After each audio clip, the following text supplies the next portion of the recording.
Ẹ káàbọ̀ sí orí kan náà fídíò tó wà lẹ́gbẹ̀ẹ́ máa ṣe máa play fún yín. Ẹ wo oríṣiríṣi ọ̀rọ̀ àṣírí, oríṣiríṣi ọ̀rọ̀ ló wà nínú fídíò tí ẹni tú kalẹ̀. Gbogbo ẹ̀ ni ẹ máa ní àǹfààní láti jẹ lórí ìkànnì lẹ́nu. Báyìí kí gbà ọkọ dẹ̀ ń dára fún wa lórí ìkànnì. Ẹ bá like, comment, subscribe, kẹ́ share àwọn fídíòs wa kẹ́ bá lè máa jẹ ìgbádùn àwọn content wa ẹ̀sùn kí tí àwa kò bá rí. Àwa kì í sọ ìtàbá wá síbi láti aṣọ adéka ti wádìí dáadáa lórí ẹ̀ kí àti aṣọ ẹ̀wò ká má fi ọ̀pá pọ̀lọ̀pọ̀ yìí. Ká má fi pa ìjò. Jẹ́ ká wo fídíò yìí. Mo fẹ́ get emotional but mo emotional about this show. Mo ṣe rọra dì mí náà yẹn. Ẹ kú dédé wò yìí ẹ̀yin olólùfẹ́ Yinka TNT. Ẹ kú bójú ọjọ́ ṣe rí ṣe dáadáa ní ọgbà yín.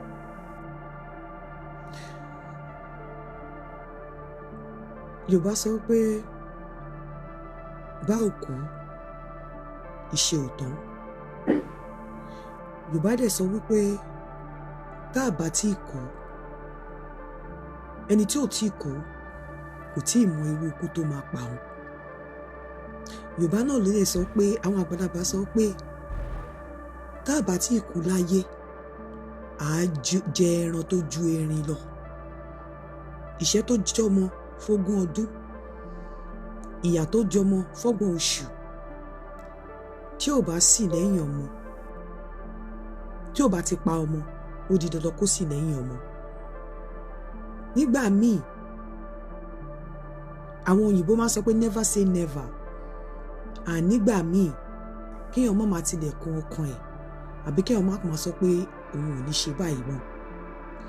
Mi ìbá má wàá sọ̀rọ̀ yìí nírọ̀lẹ́ yìí, but ọ̀pọ̀lọpọ̀ ẹ̀yin aláìmọ̀kan ló jẹ́ kí n jáde wá fẹ́ sọ̀rọ̀ nírọ̀lẹ́ yìí. Òyìnbó tó ṣe eraser òun náà ló ṣe pẹ́ńsù o. Àti pẹ́ńsù àti eraser ara igi kan náà wà. Àwọn ìta máa ń lò nígbà ayé àtijọ́ ní school yẹn. Tó bá kọ́ tán wàá tún fi eraser ìdí ẹ̀ parẹ́.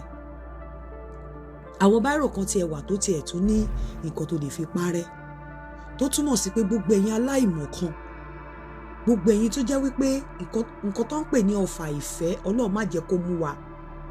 Ẹ rò pé ó wu èmi náà láti lọ kóra mi sí inú ilé tó ti tòrò pàápàá ti Obesere Akande tó lóun ò ní tí wọ́n láwọn ò ní fẹ́yàwó mi. Ẹ fi pé ó wu èmi náà láti lọ torí mi bọ̀bẹ̀.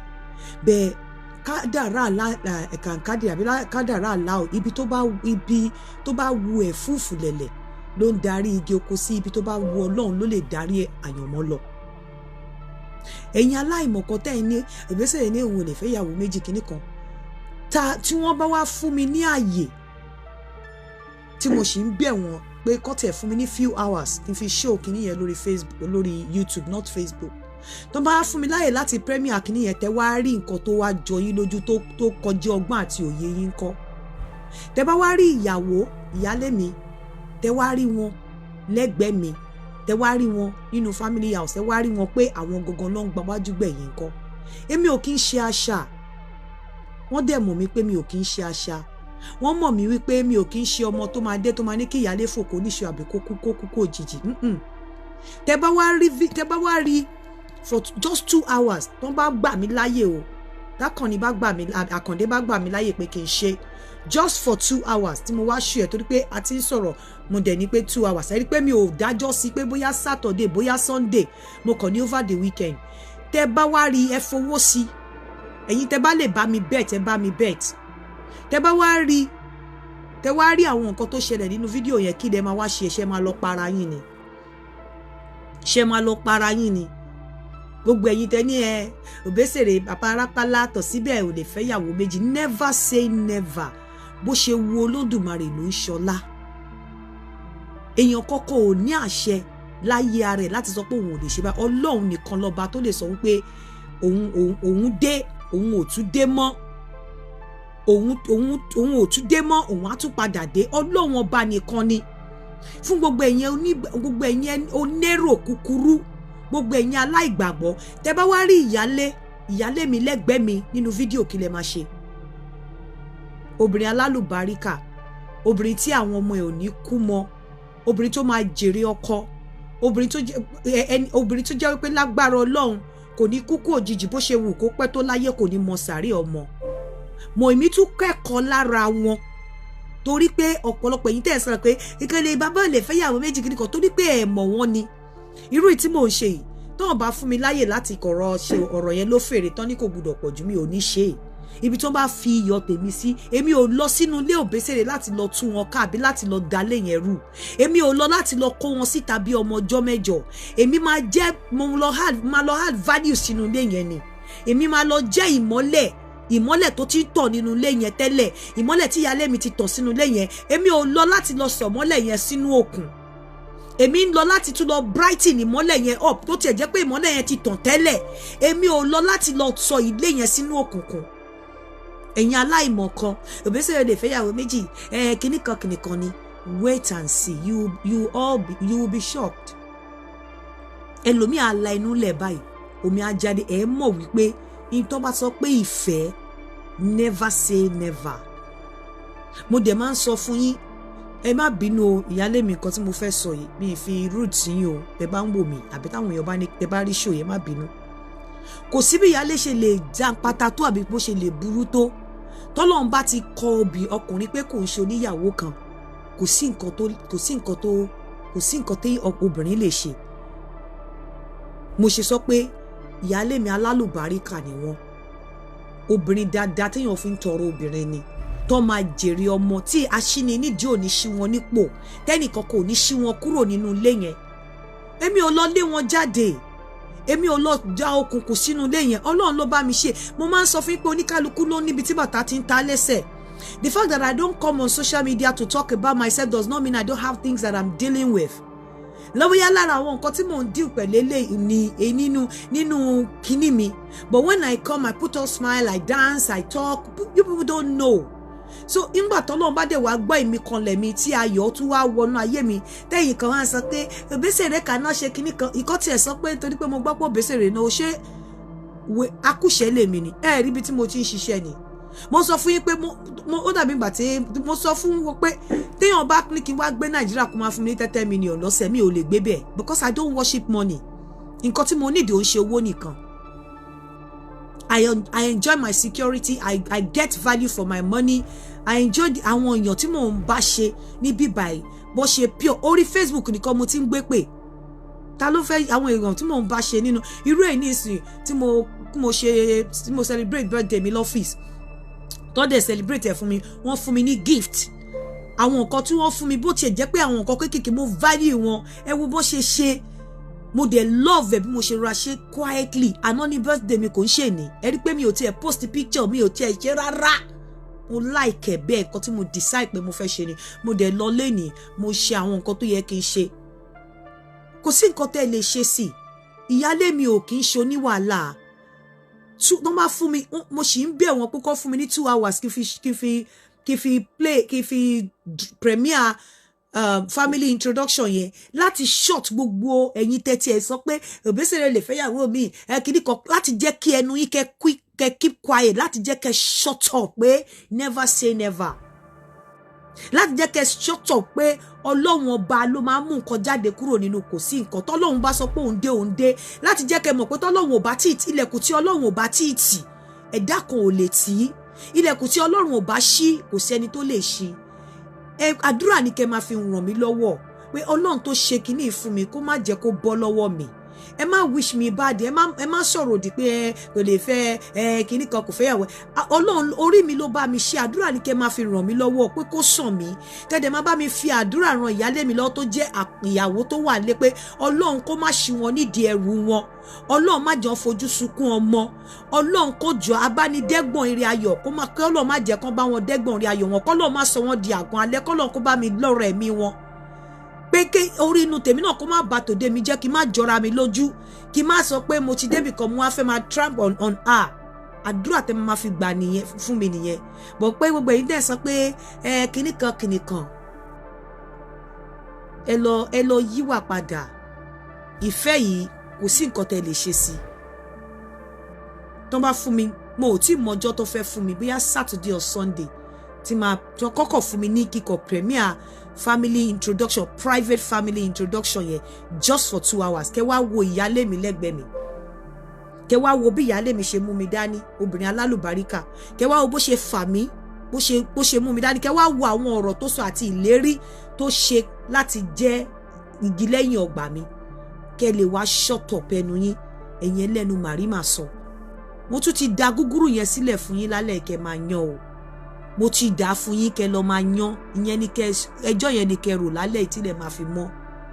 Eléyìí ó ti lọ láwù, mo ti gbé eléyìí tán, mo gbé tán, mi gbà wọ́n lọ́wọ́ ìyálé mi, mo gbé tán, mi ní dìsòbé ìyálé mi, mi ìdẹ̀ ní sọ pé bóyá kọ́fò kò níṣó. Ìmọ́lẹ̀ lèmi lọ jẹ́ nínú ilé yẹn tó gẹ́gẹ́ bí ìmọ́lẹ̀ ti wà ń bẹ̀. Màá tún wá hard mọ́mọ́lẹ̀ yẹn, mi ò lọ fi òkùnkùn síbẹ̀, èmi ò débẹ̀, mi ò lọ tún wọn síta bí ọmọ ọjọ́ mẹ́jọ, mo máa lọ bò wọ́n láṣìírí ni. Èmi dẹ̀ máa gbọ́ràn torí pé èmi ò ń ṣe Gen Z, ọmọ ọjọ́ òun lèmi. Mo ti da gúgúrú yẹn lọ máa yan. Mo ti yọ mi lójú pé báwo làwọn èèyàn ṣe ń ronú báyìí. Kò ṣe pé bóyá ó wù èmi náà kí n fẹ́ ní tí mo mọ̀ pé ilé ẹ̀ ti settle, ó ti wà ní 60s, kò dẹ̀ sí wàhálà, kó jẹ́ pé ìsìn nìbọn gbàtẹ́ pé tó ibi orí bá dání sí là ń gbé, bọ́lọ̀ ń bá ṣe lé èèyàn máa rìnrìn àjò ẹ̀dá ló máa rìnrìn ẹ̀, kò sí nǹkan téèyàn lè ṣe sí i. Kò wù èmi náà bẹ́ẹ̀. Tẹ bá wò mí kì í ṣe pé mo sọ pé mò ń deny yín o sà o, ẹ jọ o, Àkàndé mi ò deny yín o, mo kàn ń sọ ni pé kọ́ máa fi pé bóyá mo fẹ́ lọ jẹ nǹkan àbí bóyá ojú kòkòrò kọ́ ọ fa ìfẹ́ ni. Àwọn náà bó ṣe ń ṣèmi náà ló ń ṣe àwọn náà. Ìyálé ẹ má bínú o, ẹ̀yin ẹ lọ máa yan gúgúrú yẹn, kẹ lọ máa wá pé kò fẹ́yàn tọ́lọ́run bá fún wọn, tí Ọlọ́run bá ní kí n rí fídíò yẹn premiere ní weekend for just 2 hours.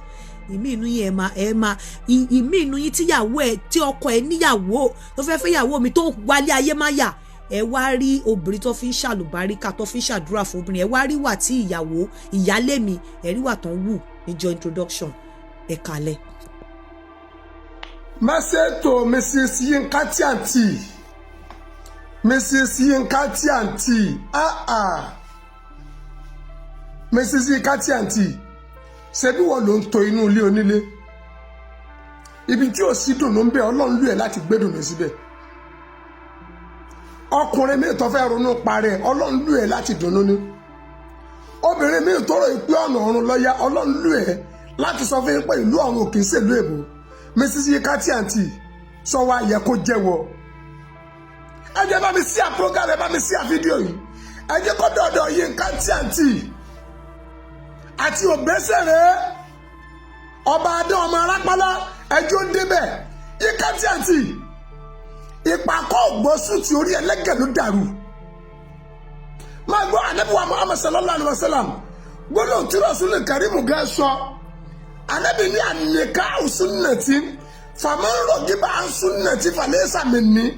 Ká fẹ́ yàwó ká lọ́kọ súnà Ànábì ni. Gbogbo obìnrin tí ó bá ní adé orí ayé asẹ́ lọ́wọ́. Gbogbo ọkùnrin tí ó bá níyàwó ayé ìranù lọ́wọ́. Ẹnu ètò Ọlọ́run àwa kọ́ la lè tògbé sí ayé wa, rìmọ́tù ayé wo sí inú ayé lọ́wọ́ wa, ọwọ́ Ọlọ́run lọ́wọ́. Yinka Tianti inú fífi Ọlọ́run lolúwa fi da ìwú àti Alhaji wa Abbas Obesere ọmọ arápálá, Ọlọ́run dá ipò nìyẹn. Ìpàkọ́ ògbósùn ti ní kí ló kẹ́ pẹ̀lú téèyàn wí.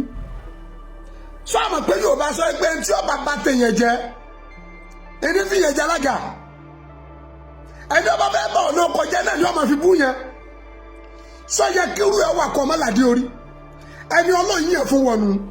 Ọlọ́run ọdẹ jẹ́ kí ẹjọ́ bára yín pẹ́, àjọ gbé pọ̀ yín, àjọ sọ yín, àjọ jẹ yín, àjọ mú yín, Ọlọ́run jẹ́ ọrọ̀rùn. Àárín ìwọ àti ìyálé rẹ̀ ò sì ní dàrú. Èèyàn lè yọ ọmọ jẹ́ o. Yinka Tianti èèyàn lè yọ ọmọ jẹ́ mọ́gbọ́ tiwọn o. Ajẹgbodò lọ́pọ̀lọpọ̀ ọkùnrin mi o, ajẹgbodò lọ́pọ̀lọpọ̀ obìnrin mi o tí ń wà ní okura kí wọ́n lè bá a pọ̀. Yinka Tianti, let me tell you fact and true. Bọ́lọ́run ṣe fàánú gbọ́ yẹn tí wọ́n àti Alhaji Abbas Obesere ọmọ arápálá tẹ́jọ́ pàdé hùn, ọ̀pọ̀lọpọ̀ obìnrin nírú rẹ̀ wù wọ́n lè sọ̀rọ̀ gidi. Yinka wọ́n lè kọrin retí ọ́, wọn à lè kọrin rékì ọ torí inú tí ń wù wọn lọ́bọ́ mú wọn lọ́wọ́. Mrs. Katianti bó o ṣe bá sọ láì tó ṣe programu ṣé ìṣòtọ́ rẹ̀ mi gán láìkí ẹ. Sọ́tàn èmi gẹ́gẹ́ fọ̀fọ́ tìlákì mo fọ́ fún ẹ mo láìkí ẹ mo láìkí accent ẹ. Ọ̀pọ̀lọpọ̀ àwọn ọkùnrin míì tó bá jẹ́ pé láìkí táwọn láìkí ẹni pé bí ikọ̀ jẹ́yàwó àwọn wọn ní kọ́mẹ́ǹtì tó dáa. Já òwe elépo kó fi di tiẹ̀ gbogbo tí wọ́n sọ ẹ̀kọ́ ní ojú ọjọ́ fún ẹ andu ìyáálé rẹ like your woman like your mama andu ọkọ rẹ like your father kájọ gbé pọ̀ yín àjọ sọ pọ̀ yín àjọ rìn pọ̀ yín kọ́ni wọn wá bá ní fi àlùbáríkà sí i so nígbà tá a bá ti gbọ́ bad comment láàrin ẹ̀yin olólùfẹ́ gbogbo ẹ̀ tí ń comment ẹ̀ ń sọ̀rọ̀ problem tí wọ́n nu ẹ Yinka Katianti láàrin ìwọ àtọ̀rẹ́ mi alájà bá sọ ọmọ rápálá ọ̀rẹ́ mi ni àtijọ́ pàdé níwájú former commissioner of Osun State Alhaji Minudin Bọ́lá Oyèbámijí tálàjì Obesere gẹ́ wá bẹ́ẹ̀ tó Obesere ń sọ bó ṣe nífẹ̀ẹ́ former kiri wá sí lọ́sùn Alhaji Oyèbámijí ẹ̀fọ́ níjọ́ náà odidi owó l'Obesere bùn mi ọdún tí mo sọ ti pẹ́ o tó Obesere Alhaji Abbas ọmọ arápálá Obesere bá rí fídíò wọ́n mọ̀ rìmẹ́mbà 40,000 kó jẹ́ ẹgbẹ̀rún ni wọ́n bùn mí jẹ́ náà ọ̀rọ̀ owó wa kọ́ ni mò ń sọ mò ń fìyẹn júwe ìjọmọlúwàbí tí ń bẹ lára wọn ìjọ ọmọnìyàn tí ń bẹ lára wọn ìmọ̀ pàtàkì ènìyàn tí ń bẹ lára wọn Yinka Katianti náà màlẹ́yìká kan ni wọn náà jẹ́ Obesere màlẹ́yìká kan ni màlẹ́yìká méjì lọ pàdé èyí tí mo fẹ́ kó ṣe ní pé sọ ìyálé rẹ dìyà mọ́rí àìdá ìyálé rẹ kó ọkọ rẹ mọ́ra jẹ́ kórìíre yọ jẹnẹrétì láàrin ara yín bọ́lá ń bá ṣe dùn ọ́nú tó fi dùn ọkọ rẹ àti ìyálé rẹ nú àárín yóò ní dàrú ọkọ̀ gbọ́ àyàgbọ́ lọ́lọ́run pé Yinka máa jayé ẹ lọ. Ekason, it's going to be a quick one. Ga o gbogbo ẹ̀yin tí ẹ ti ń kọ sí mi lórí WhatsApp àti gbogbo ẹ̀yin tí ẹ ń béèrè question lọ́wọ́ mi lórí Facebook mo máa ń sọ fún yín pé another person cannot tell your story. I am the only one that can tell my story. Kò dẹ̀ sẹ́ni tó mọ̀ mí tó dẹ̀ lè mọ̀ story mi ju ara mi lọ. Ọ̀pọ̀lọpọ̀ yín sọ fún mi pé why do you bring your relationship on Facebook? Mo ṣe deliberately ni. I did it deliberately. Deliberate action ni. Kò ṣe pé bí mo ṣe tán mo regret, no. And I will tell you the reason. The same reason tí lady kan ọ̀rọ̀ yẹn ti trend ó ti lọ tó fi wá sọ lórí Facebook pé òun àtọkọ òun ò sí mọ́ tí gbogbo yín tẹ gbà bí ẹni gbàgbọ́ ọtí tẹ bẹ̀rẹ̀ sí ní sọ̀rọ̀ why the birthday why kinní kan òun ló mú mi wá.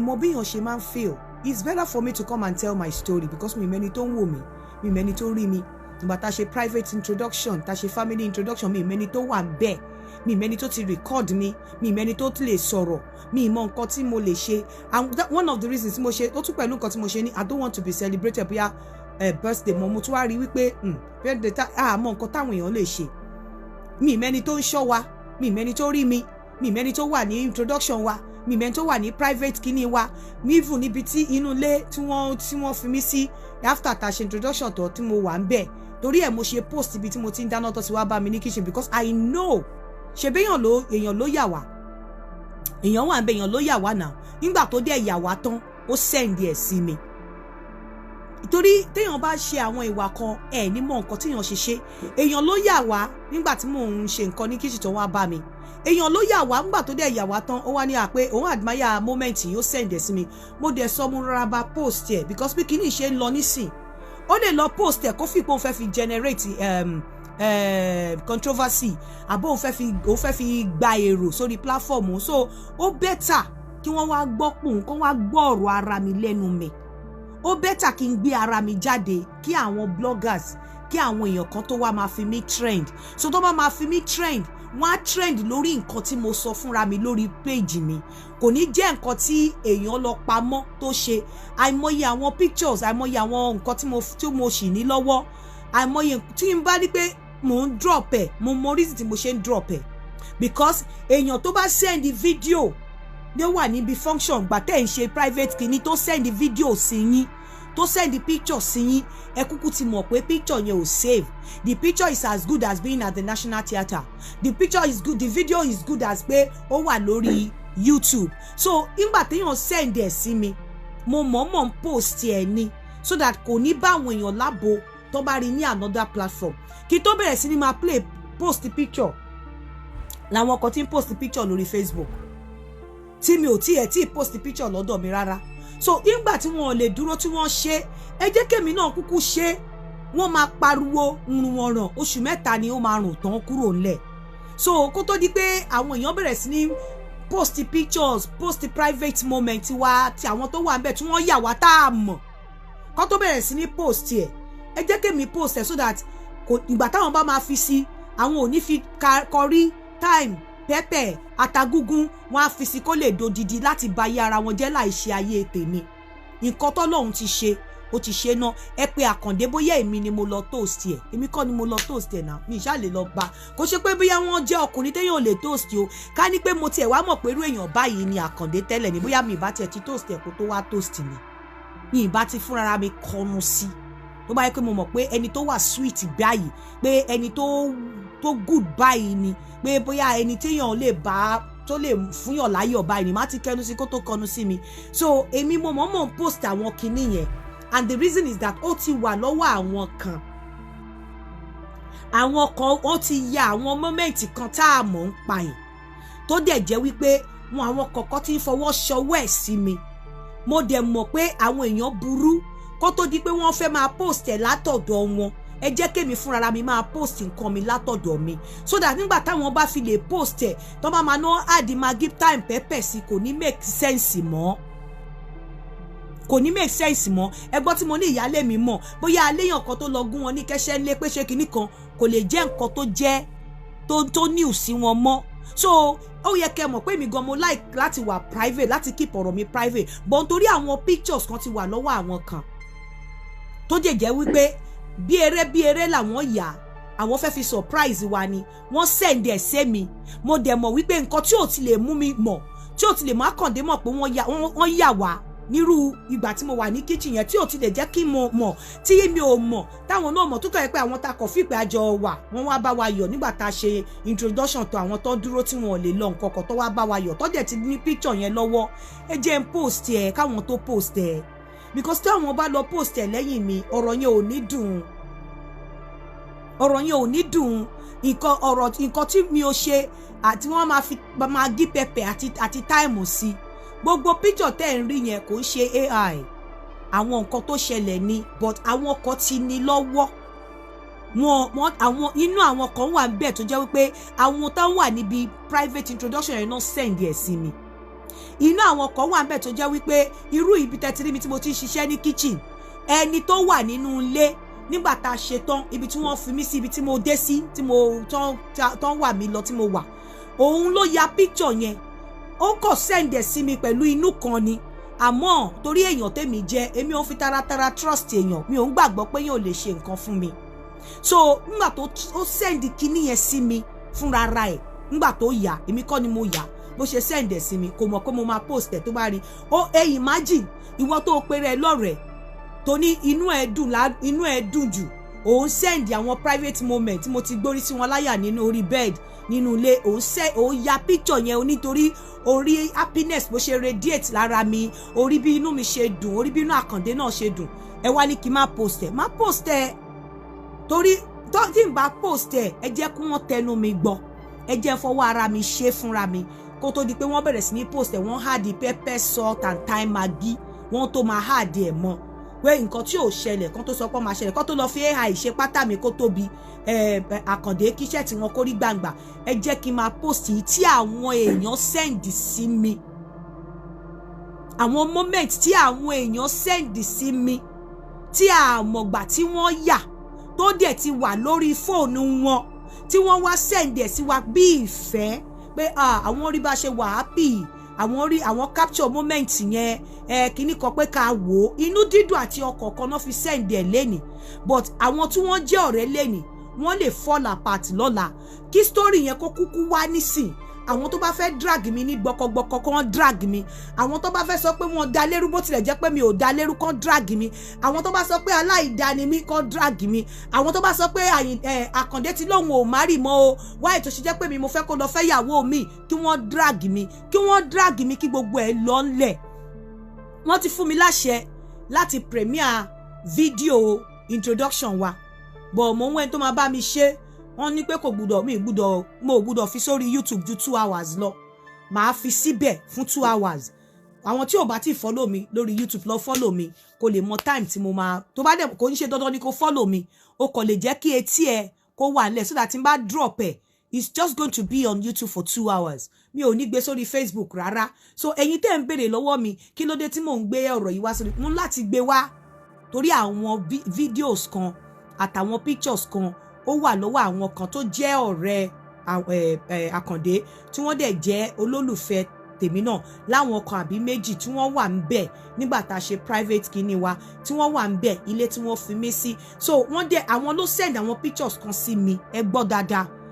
Kò ṣe pé wọ́n send ẹ̀ sí mi bóyá inú wọn bàjẹ́ o, inú dídùn náà fi send ẹ̀ sí mi.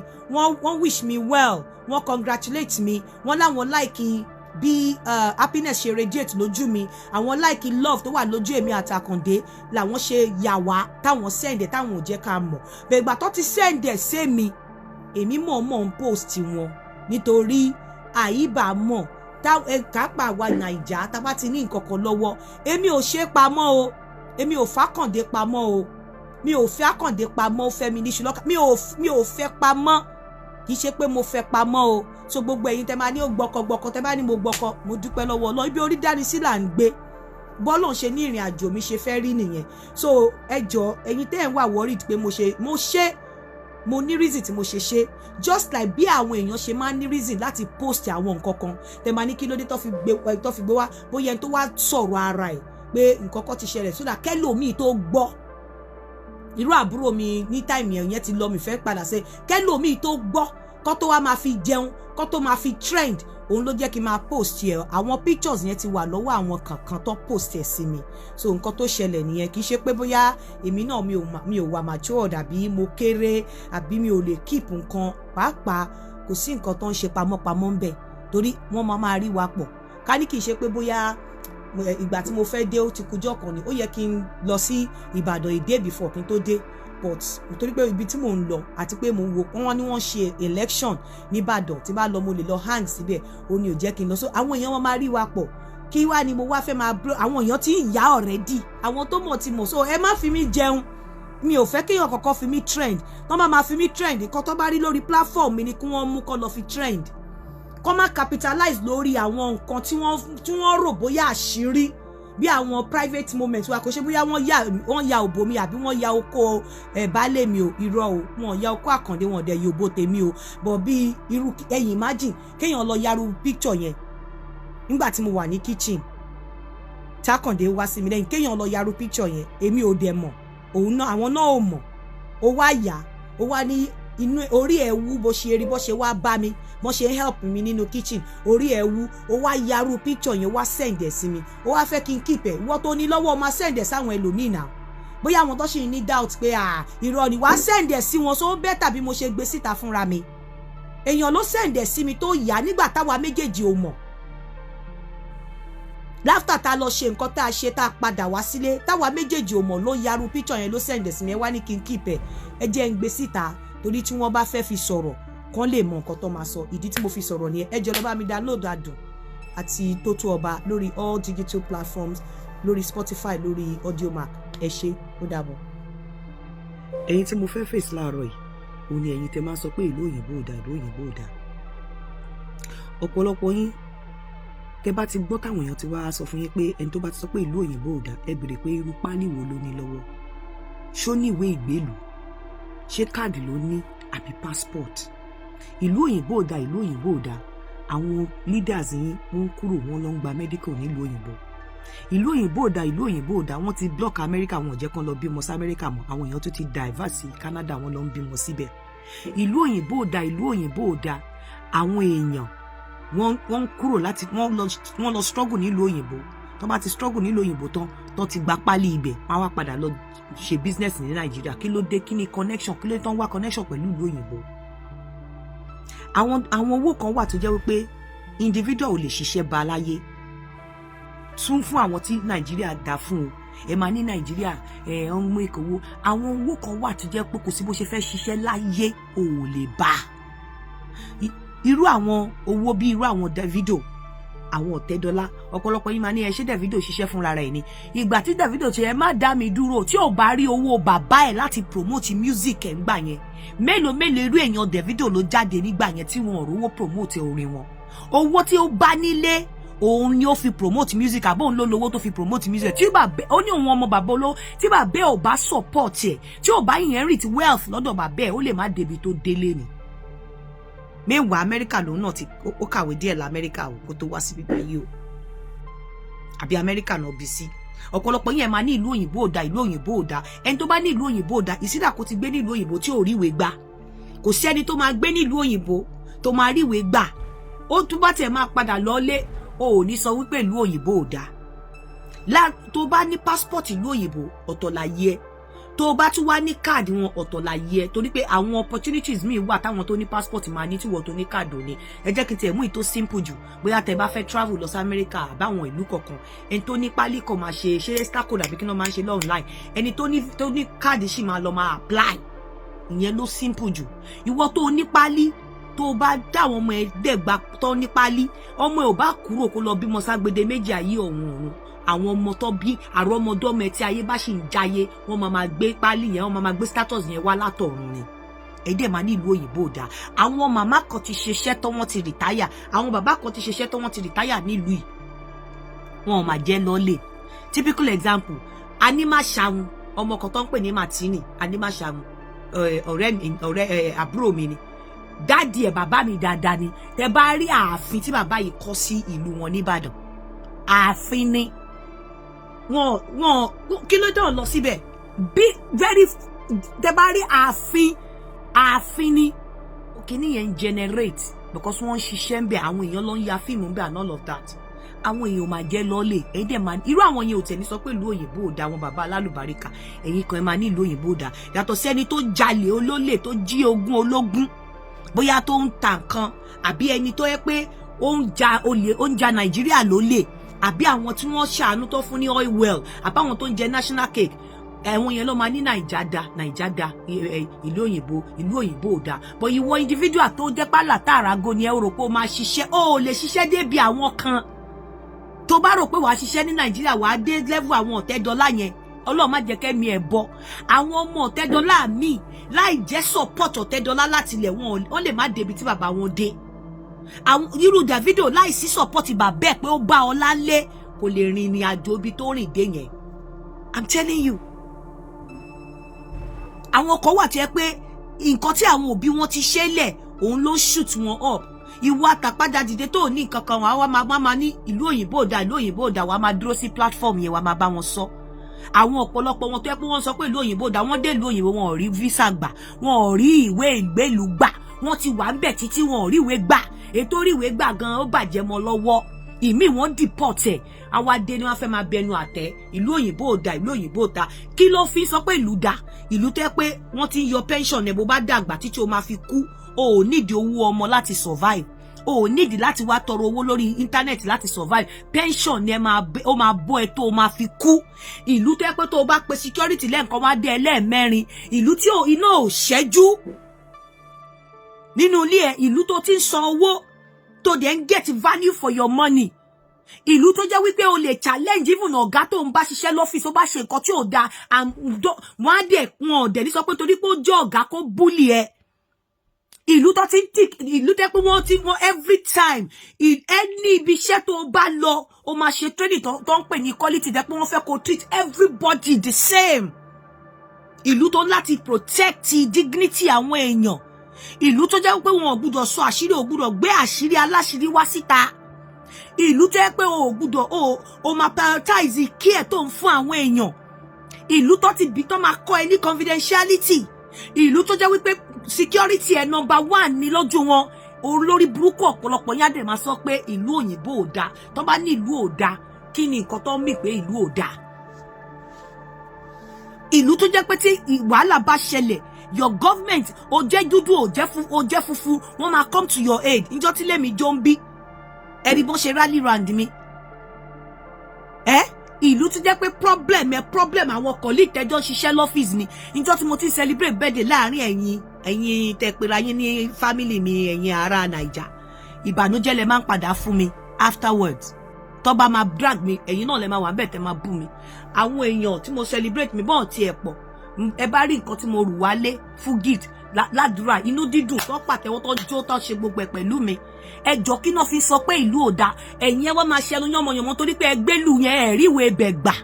Wọ́n lé yín padà, wọ́n deport yín, ọkàn yín ò balẹ̀ ń bẹ̀, ẹ máa nílùú òyìnbó ò dáa. Ẹ̀yin tẹ́ léyàn nílùú òyìnbó tó ń sanwó fún yín, tó ń fún yín 2 million 5 million tẹ́ rò pé kíní ni. Ìwọ tó lọ́mọ mẹ́ta tó réyàn kankan tó fẹ́ assist tó fún ẹ ní 2 million pé kó lọ dáko òwò. Tó o bá ṣọ́ra, ẹni tó ń ṣàánú ẹ ó máa stop, because 2 million naira náà pé kó fi dáko òwò, tó máa sanwó school àwọn ọmọ later, wàá sanwó shop, wàá sanwó ilé. In another 3 years owó yẹn máa lọ. Àwọn tó dẹ̀ ń fún ẹ ló wọ́n máa rojọ́ pé òun jẹ gbárùn. Ó dẹ̀ jẹ gbárùn torí pé 2 million yẹn lè jẹ́ nǹkan lójú àwọn tó fún ẹ, bọ̀ kó ṣe nǹkan kan ní situation tó ń ṣẹlẹ̀ nílé ńsìn. Ẹni tó bá máa dáyàn lóko wò ó sìn, wàá kọ́kọ́ lọ gba shop, wàá equip shop yẹn, wàá fill shop yẹn to the brim, wàá wá fún ní bí 5 million kó fi máa run ẹ̀ every 3 months. Wàá tún ṣì máa put capital nínú business yẹn tí onítọ̀ máa fi stabilize. Otherwise bó bá fún yàn kan ní 2 million sì tó lọ dá lóko wò, wà láì in another 3 years àbí 2 years ó ń padà bọ̀ wá bẹ́ẹ̀, wá dẹ̀ ni ó jẹ gbárùn kò jẹ gbárùn. This is the situation ni. Ìlú tó yẹ pé tí n bá fún ẹ, tí n bá ṣẹ́ 10 pound, tí n bá kó fún yín sí owó gidi ni, but 10 pound bí ẹ̀ẹ́dẹ̀ wa máa bí ẹnu àtẹ́lù, ẹ máa ní kò dáa. Ibi tẹ́ẹ̀dẹ̀ ló dá tẹ́ ń pè lábọ̀sí omoko, ẹ̀rí iná lò, ẹ̀rómi lò, ẹ̀rí security, ẹ̀rẹ́ anything. Ibi tí Ọlọ́run kẹ́ àwọn tó lè ràn yín, àwọn tó yẹ kẹ́ fẹ́ ràn lọ́wọ́ nínú family yín tẹ́ fẹ́ ràn lọ́wọ́, ẹ wá lọ máa sọ pé kò dáa. Ẹ̀yin tẹ́ ẹ̀ rí ìwé gbà, tẹ́ ẹ̀ níwèé ìgbélú, tẹ́ ẹ̀ ní pálí, ẹ kó sì dànù, ẹ yé bàlú òyìnbó jẹ́. Ẹ ń bàlú òyìnbó jẹ́. Àwọn celebrity yín lọ ń bímọ sílùú òyìnbó, àwọn celebrity yín lọ sílùú òyìnbó, àwọn government yín, àwọn government officials yín wọ́n ń lọ síbẹ̀ lọ gba treatment. Ẹ̀dẹ̀ nílùú yẹn ò dáa. Ẹ rí pé ẹni schizophrenia, ẹ rí pé ẹ hallucinate, ẹ rí pé ọpọlọ yín ó yẹ kó lọ check ọpọlọ yín ni. Tẹ́ bá ṣe sọ pé ìlú òyìnbó dá, ìlú tẹ́ ti lọ ń gba medical, ìlú tẹ́ ń má àwọn ọmọ yín lọ bímọ sí, ìlú táwọn ọmọ yín ti lọ ń kàwé, tẹ́ lọ ń ṣe graduation, ẹ̀dẹ̀ ń bẹnu ẹ̀. Àwọn èèyàn dẹ̀ wá sọ fún yín pé the same ìlú ò dáa. Àwọn tó dẹ̀ ní the same ìlú ò dáa yẹn, àwọn ọmọ wọn ibẹ̀ ló wà. Tí bá sọ àwọn ọmọ government officials yín tó wà ń bíbà, ẹnu á yà yín pé tó bá ti gbọ́ ìwọ youth Ọlọ́run sí iṣẹ́ tó struggle, tó ń fi 1 million 2 million ránṣẹ́ sí ẹ tó rò pé owó ni, sọ fún wọn tó bá ti ní business tiẹ̀ tó máa tọ́ṣòro ẹ̀, tó bá lọ́mọ mẹ́ta tọ́lọ́run bá tó bá rí bí káwọn ọmọ ẹ̀ sí kó wá ṣiṣẹ́, kó o lè ra àwọn ọmọ ẹ lọ sí school gidi tó máa fi máa ránṣẹ́, kó lè sanwó school àwọn ọmọ ẹ, ó pè ẹ́. Àìjẹ́ bẹ́ẹ̀, ìrìn tó rìn táyé bí ayé ẹ ṣe rí, Ọlọ́run má jẹ́ káyé àwọn ọmọ ẹ padà rí bẹ́ẹ̀ o. Má jẹ́ kí èèyàn kan sọ pé ìlú òyìnbó ò dáa o. Ọ̀rọ̀ tí mo mú wá fún yín lára tó ní mo máa ń gbọ́ táwọn èèyàn kan máa ń sọ, àwọn tó ń sọ béèrè lọ́wọ́ wọn tó bá ti sọ pé ṣé o ní ìwé ìgbélú ńgbà tó gbé bẹ́ẹ̀. Tó bá ní ìwé ìgbélú irú wo lo ní, ṣé pálí lo ní àbí pírà. Àwọn orú chioma nǹkan kan ìlú òyìnbó náà ń gbé tẹ́lẹ̀ o, wọ́n á ti wá pálí, wọ́n á ti gba pálí, wọ́n á ṣe lọ ṣe business. Ọ̀pọ̀lọpọ̀ àwọn tó nílùú òyìnbó, eléyìí ò tiẹ̀ sọ pé ìlú òyìnbó ò dáa, but kò sí tó o bá ní